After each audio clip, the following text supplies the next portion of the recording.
A duchy cannot be governed by laundry gossip, Duke Alistair Wycliffe said. The royal garden fete fell silent.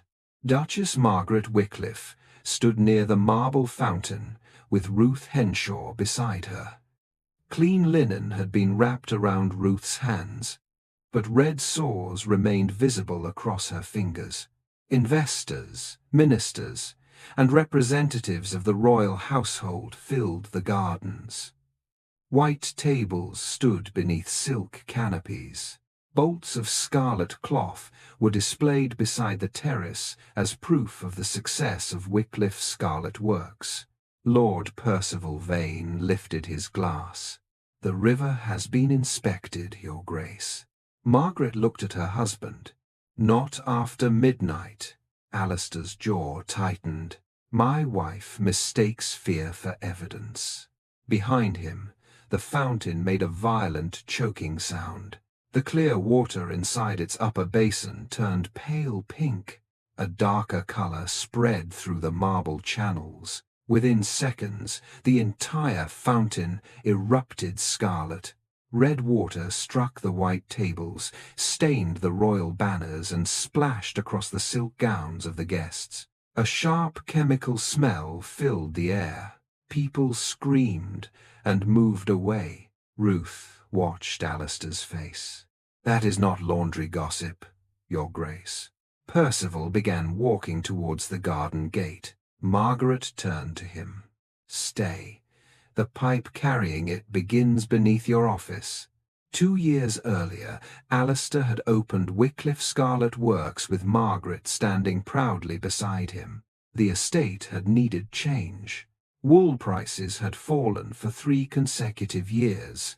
Several warehouses near the river stood empty.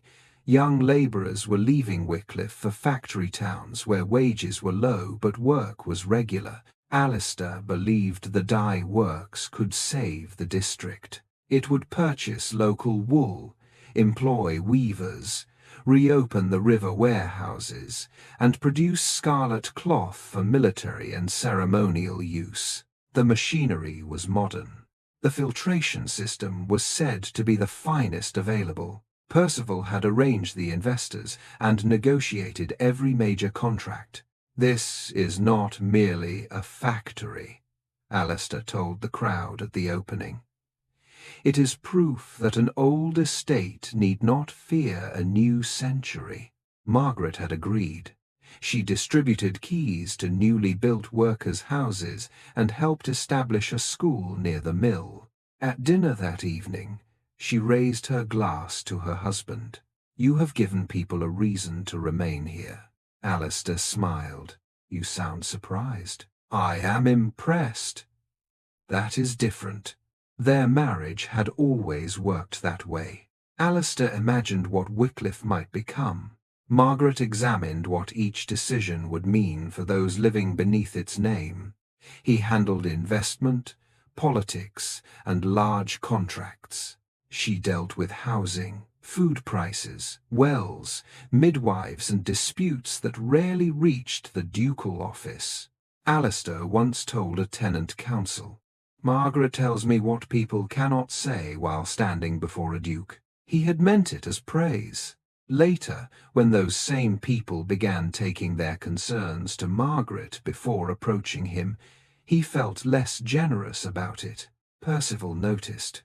Lord Percival Vane was Alistair's cousin and oldest political ally. He had inherited a respectable name but little property. What he lacked in land, he made up for in commercial connections. He knew textile merchants, machinery suppliers, and men in government offices who could delay or approve a contract with one signature. Percival persuaded investors that Wycliffe could produce high-quality scarlet cloth more cheaply than London manufacturers. He also introduced a chemical supplier whose dyes worked faster than the vegetable compounds used during the factory's first months. "The new process will double output," he told Alistair. "What of the filtration system?" Margaret asked. "The waste is neutralized before entering the river. Has it been tested at full production?" Percival smiled. The Duchess has never trusted anything merely because experts approve it. Alistair laughed. At times, that has served us well. At times, Percival agreed. The words were harmless enough. The look he gave Alistair was not. The first complaint came from Ruth Henshaw. She had washed linen in the Alder River for more than 30 years. Her husband had died in a quarry accident, leaving her to support 2 daughters and an elderly sister. She worked 6 days each week, standing in the river with other washerwomen from dawn until afternoon. One morning, she arrived at Margaret's office carrying a folded white tablecloth. The lower half had turned pink. "It was white when I placed it in the water," Ruth said. Margaret examined the cloth. Was dye spilled upstream? Not during daylight. "What do you mean?" "The water changes after midnight." Ruth placed a glass bottle on the desk. The liquid inside was cloudy and red-brown. "It smells of metal," she said. "The cattle will not drink where the current slows." Margaret asked whether others had noticed the same thing. Ruth handed her a list. 9 washerwomen, 2 millers, a farmer whose well had become bitter, a fisherman who had found dead trout near the southern bank. Margaret did not immediately accuse the factory. She sent the estate physician to examine the women's hands. She asked the water steward to collect samples. She reviewed rainfall records and river levels. The official inspection found nothing unusual. The samples were clear. Percival presented the report to Alistair. "The river is safe." Margaret looked at the collection times. All of these were taken before sunset. "That is when the inspectors work," Percival said. "The complaints concern the night." He gave a restrained smile. "Water does not become poisonous merely because a washerwoman says the moon has risen." Alistair glanced at Margaret. "You have the report?" "I have a report about the wrong hours." Margaret went to the river herself. She did not announce the visit. At 11 o'clock, the water remained clear. Ruth waited with her beneath the willow tree downstream from the factory. Near midnight, the factory bell sounded. The machinery did not stop. Instead, the riverbank began to vibrate. A hidden gate opened beneath the mill wall. Dark liquid poured into a narrow channel and entered the river. The water changed color almost at once. A metallic smell rose from the current. Ruth held up one of her damaged hands. "We stand in that for 6 hours." Margaret followed the channel towards the factory. A night guard blocked her. "No entry without Lord Percival's authority." "I am the Duchess of Wycliffe. The night operations are under commercial supervision." "Whose order?" The guard did not answer. Margaret returned home before dawn. Alistair was waiting in the library. Percival had already told him she had entered the industrial yard without permission. "You went to the factory at midnight." "I went to the river with washerwomen, with people whose skin is being damaged by our water." The medical report found irritation caused by soap and cold. The report was written by a physician employed through Percival. Alistair stood. "You are accusing my cousin of corruption." "I am accusing the factory of releasing waste after inspection hours." "Do you have proof?" "I saw it." "You saw colored water near a dye works." "I saw an unrecorded gate open at midnight." Percival, standing near the fireplace, spoke gently. "The system flushes harmless residue when production ends." "Then why is it hidden?" "It is not hidden. It is technical." "Technical things can still poison people." Alistair rubbed his forehead. "The factory employs 400 workers, and the river serves thousands. You are asking me to stop production based upon one night's observation. I am asking you to investigate before increasing it." Percival poured brandy into a glass. The royal household contract requires greater output next month. Margaret turned to him. Then delay the contract. That delay would cost more than the estate can absorb. Alistair looked sharply at her. You know what is at stake. I know what is flowing through the villages. Percival began shaping the dispute before Margaret could gather stronger evidence. He told Alistair the washerwomen opposed mechanized washing because they feared losing work. He suggested that Ruth wanted compensation. He described Margaret's investigation as emotional rather than practical. She has always needed to stand between you and public anger, he said. She protects the tenants. She protects her position. Alistair frowned. What position? The moral center of Wycliffe. Percival spoke as though the thought had only just occurred to him. If the factory succeeds without her intervention, what becomes of the role she has built? That is absurd. Is it? Margaret supported the factory. She supported it when housing, schools, and relief funds carried her name. Now the commercial decisions belong to you. Alistair looked towards the river plans. Percival continued. She does not wish the factory to fail. She wishes it to succeed only after you admit that she saved it. The suggestion remained with him. Margaret had prevented costly mistakes before. A fraudulent seed merchant, a road contractor using inferior stone, a steward concealing arrears. Each time, the estate had praised her judgment. Each time, Alistair had appeared to be the man she corrected. He had once been grateful. Now he began to feel diminished. Margaret brought Ruth before the Wycliffe Council. The washerwoman placed stained linen, dead fish, and bottled river water on the table. Her hands were uncovered. Several councillors looked away.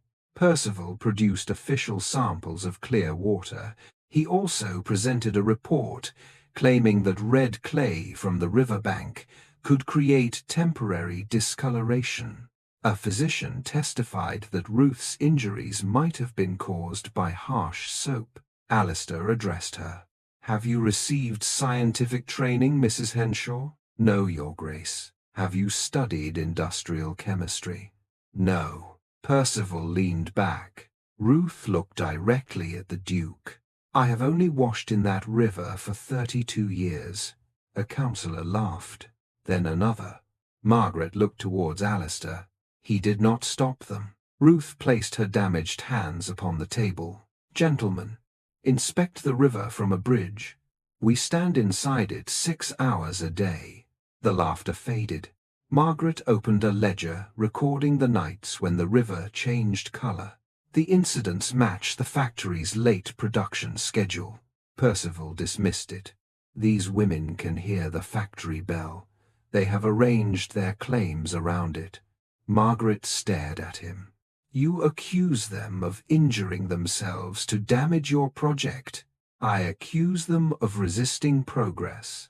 Alistair closed the ledger.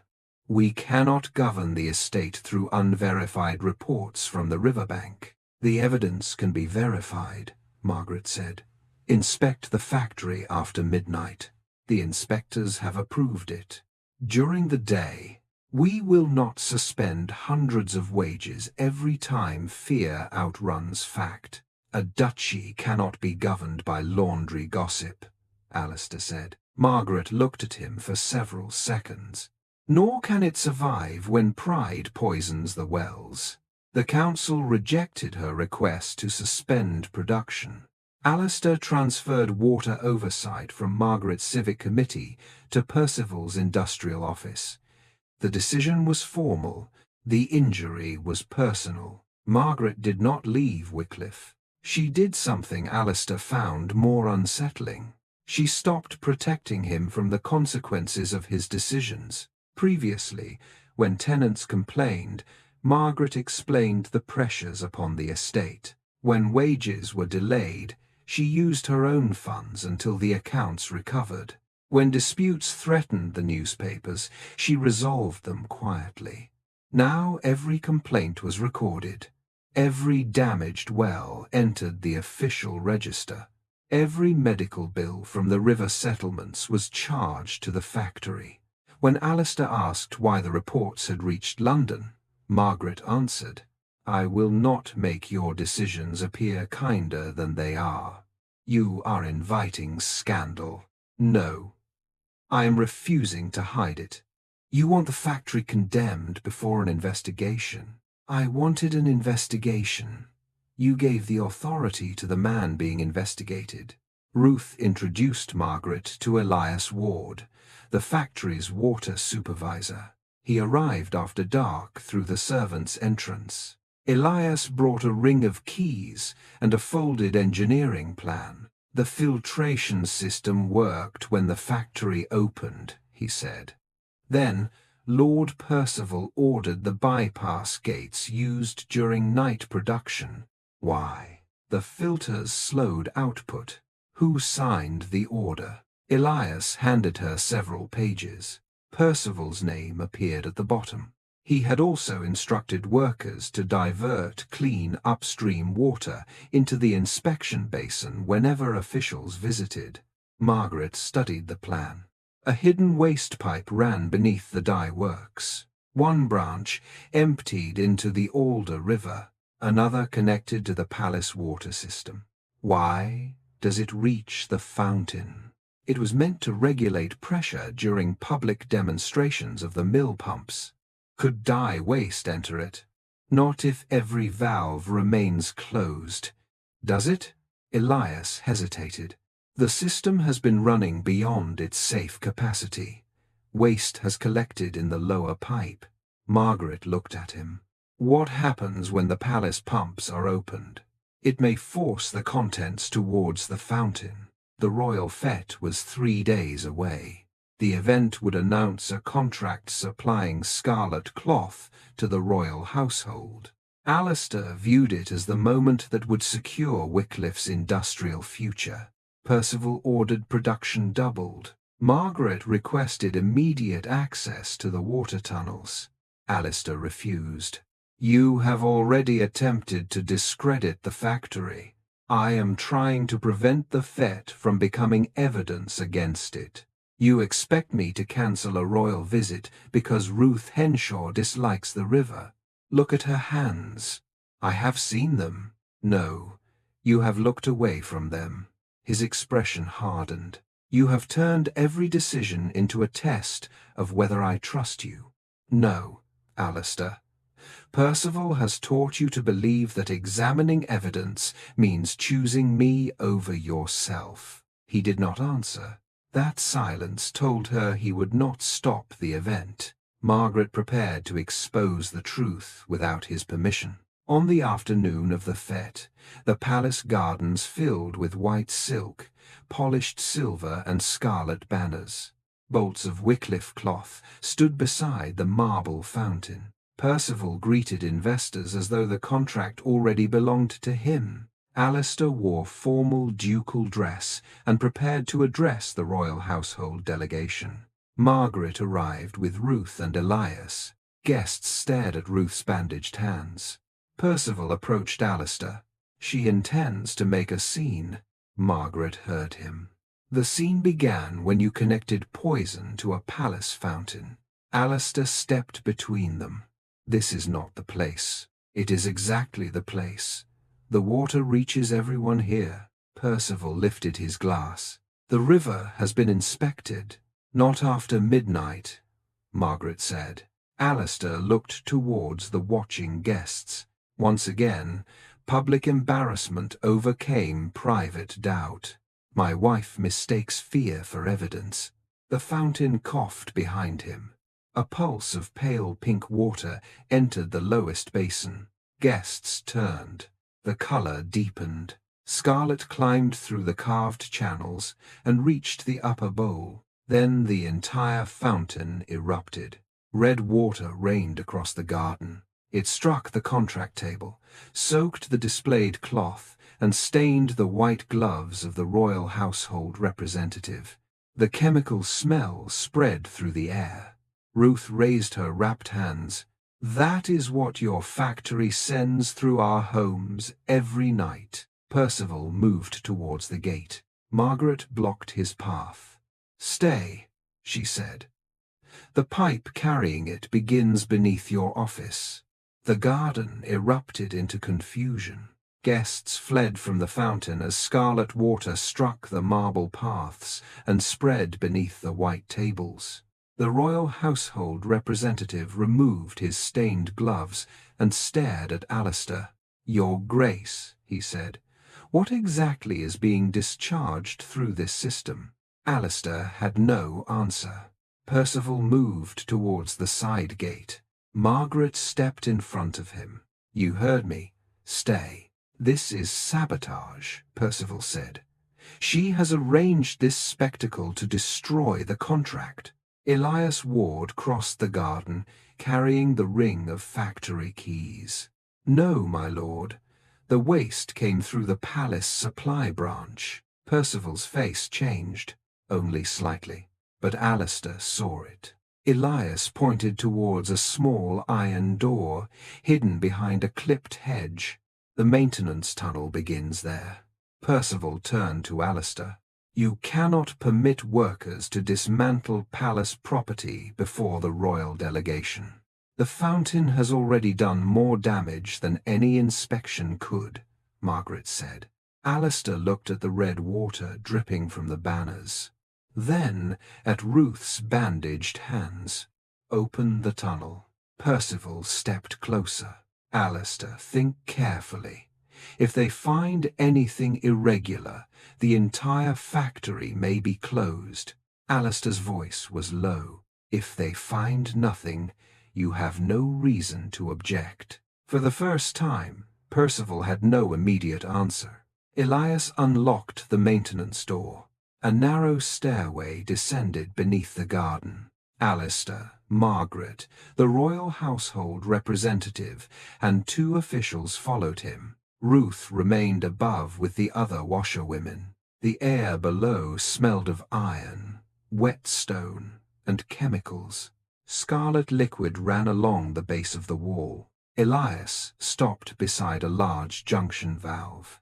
This pipe should carry only clean pressure water from the factory pumps. He wiped away the red residue and revealed a wax seal bearing Percival's office mark. Margaret looked at Alistair. He controlled the line. Percival descended behind them with 2 factory managers. "The seal proves only that my office supervised construction." Elias fitted a key into the valve box. Percival reached for his arm. "Do not open that." The royal household official turned. "Why?" "Because the pressure may be dangerous." Elias looked directly at Alistair. "The system was shut 20 minutes ago." Alistair nodded. "Open it." Inside the box lay a second lever and a stack of folded instructions, protected in oilcloth. Elias removed them. Each order authorized the night bypass. Each carried Percival's signature. One instructed workers to divert clean upstream water into the inspection basin whenever government officials visited. Another required the waste channel to remain open from midnight until 4 in the morning. The final order doubled production for the royal fete and suspended filtration to meet the delivery quota. Alistair read the page twice. "You knew the waste would enter the fountain." Percival's composure began to fail. "I knew there was a possibility of pressure transfer. You allowed the fete to proceed. The contract was worth more than one embarrassing malfunction." Margaret's expression hardened. "Embarrassing?" She pointed towards the liquid running under their feet. "People have been washing in this."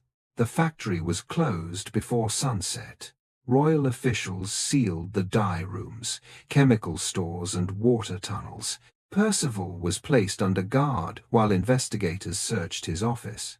They found false inspection certificates inside a locked drawer. Behind a wall panel, they discovered shares in the chemical company supplying Wycliffe Scarlet works. The company had sold the factory a cheaper compound that produced the desired color faster but created a corrosive residue. Percival received payment from every shipment. That was only the beginning. A second set of contracts showed that he controlled a commercial consortium through several intermediaries. If the royal household cancelled the textile agreement, Wycliffe's Scarlet Works would immediately default on its secured loans. The consortium would then obtain the dye works, the riverside warehouses, the mill machinery, several transport routes, long-term water rights, the estate's wool supply contracts, all at a fraction of their value. Alistair sat in the factory office while the documents were placed before him. "You planned the failure," he said. Percival leaned against the guarded wall. "I planned to own what you were too sentimental to manage. You arranged the royal contract to raise the value before the collapse. You poisoned the river to trigger that collapse. I reduced costs. People were injured. Workers are always injured." Margaret stood beside the window. "Not by accident in this case." Percival looked at her. "You have wanted this factory under civic control from the beginning. I wanted it not to poison people. You wanted him to fail without you." Alistair looked at his cousin. "You told me she needed the project to fail. She needed you to believe that." Percival smiled without warmth. "You were easy to persuade. Every time she brought you a warning, you heard another room praising her judgment." Alistair said nothing. Percival continued, "I did not make you laugh at the washerwomen. I merely gave you someone poor enough not to believe." The sentence remained in the room long after the guards removed him. The formal inquiry opened the following week.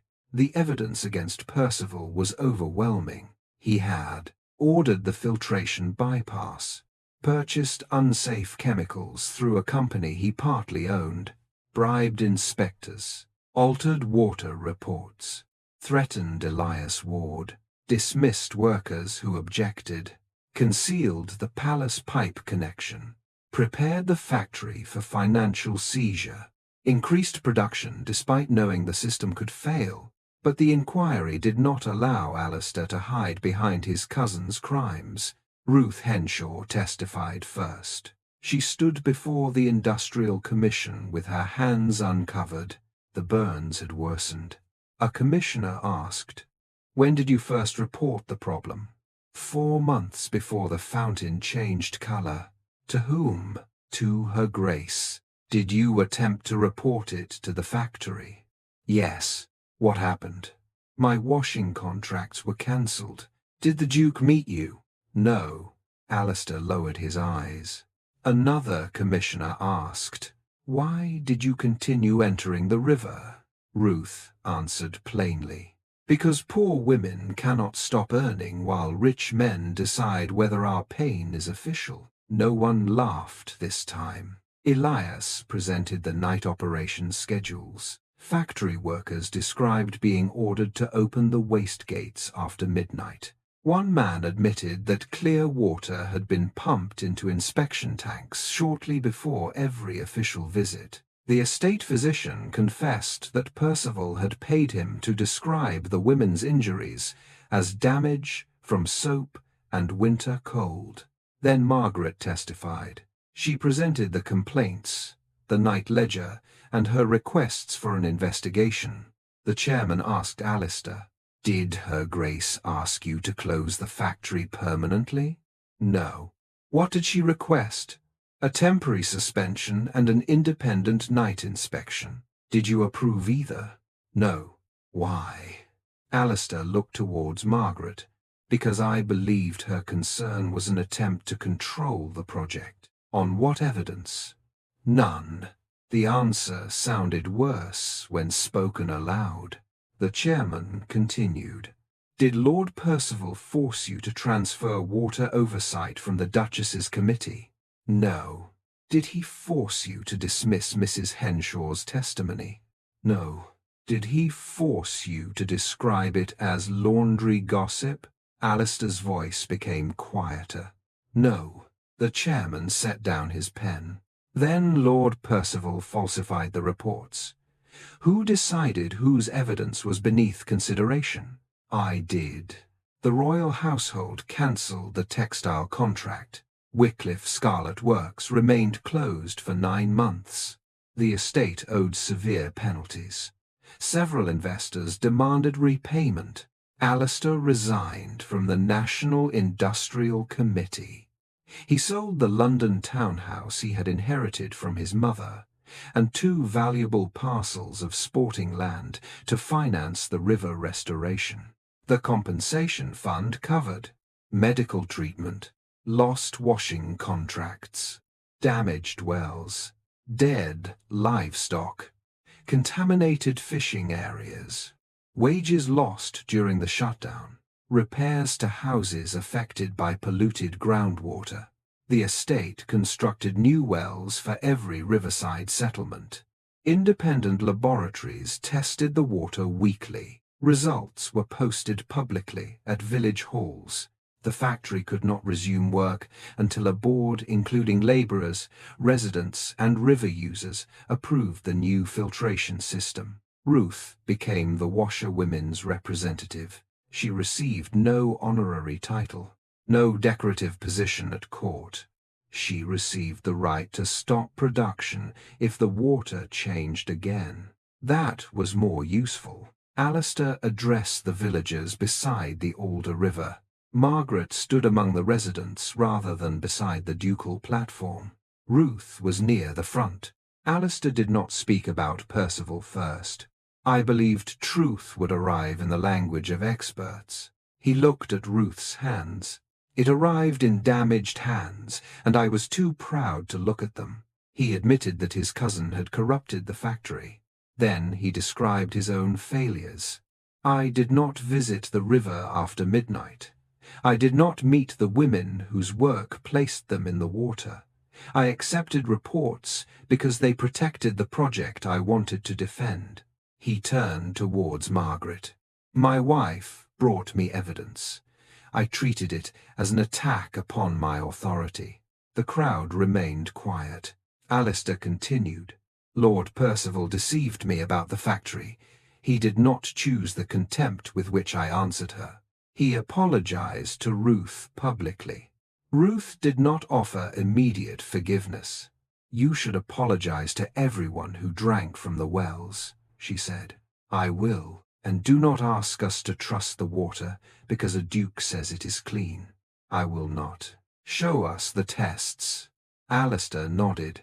You shall have them. Margaret moved her civic office from the palace into a modest building near the river. Alistair visited after the public meeting. The room was crowded with water reports, medical records and petitions. He stood near the door. Why here? The people should not have to cross marble halls to prove their water is poisoned. You could have retained the palace office as well. I no longer want their access dependent upon your household. He absorbed the distinction, not rejection. Independence. I love you, he said. Margaret looked at him. Then learn to hear me without first asking whether listening makes you smaller. I am trying. You are apologizing. Is that not part of it? Yes, but apology is not the same as change. What would change look like? Do not ask me to protect you from every consequence. Do not come to me only after other men have failed you. Read the full report before deciding the person holding it threatens your authority. Alistair nodded. And us? We remain married. That is not what I asked. I know. She returned to her work. He left without demanding more. During the following year, Alistair rebuilt the factory's governance. He attended river inspections after midnight. He stood beside Ruth in the water while samples were collected. The current reached his boots. The chemical smell had faded, but stains remained beneath several stones. Ruth handed him a glass bottle. Clear water can still be unsafe. He examined it. How long before we know? 2 days. Then production remains closed for 2 days. One of the factory directors objected. Alistair answered, "The schedule does not outrank the river." Margaret heard about the exchange from Ruth. Alistair did not report it himself as evidence of improvement. That mattered. He also stopped relying on advisors who only delivered good news. Every inspection report had to include dissenting findings. Workers could submit concerns without a supervisor's approval. No physician employed by the factory could conduct the only medical assessment. Night operations required independent oversight. The new filtration system cost more and reduced output. Alistair accepted both facts. When investors demanded higher production, he refused. Wycliffe's Scarlet works would remain smaller than Percival had promised. It would also remain safe enough to exist.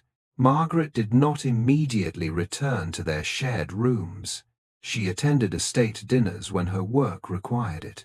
She spoke to Alistair without hostility, but she no longer repaired his public decisions in private. When a new warehouse proposal ignored nearby wells, she returned it unread.